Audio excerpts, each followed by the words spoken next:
With silver prices tripling over the past year, I've had to get creative with how I source my silver.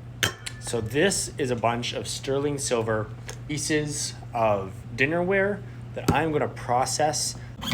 And by process, I mean cut up and remove anything that's inside of them. A lot of them are weighed down with clay or glass, so I had to get rid of all that, and then rip them up into manageable pieces so that I'm able to burn them up. So that's what I'm doing here. I'm just taking the silver plate and ripping it up into a bunch of smaller pieces so I can burn it up.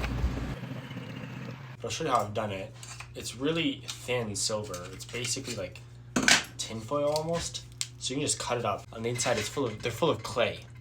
So I just kind of hit them with a hammer and break that clay out of what's on the inside. And this is what that clay looks like. It's just sort of black stuff and crumbles right out. You throw that out and then you're left with silver.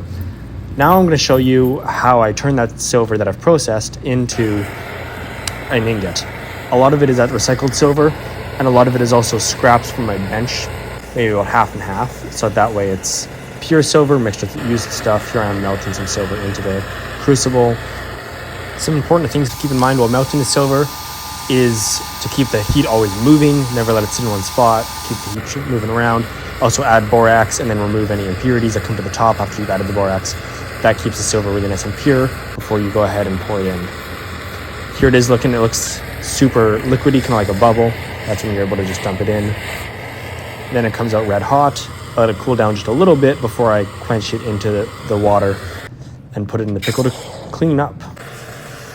Here I'm doing it another time. I'm melting down some more silver.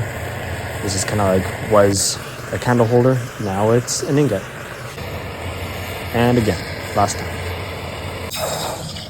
I'm going to weigh them to see just how much silver I have. Silver is about $4 a gram right now. So that gives you a bit of an idea how much is here. It was actually too much for the scale, so I had to weigh the last heaviest one separately. That's another 150 gram thing. It was about 450 in total. That's how I recycled all of this silver into these ingots. They're not terribly useful as ingots. I'm gonna have to roll them out into sheets and turn them into things. Follow along if you want to see what I make out of these in the next couple of weeks.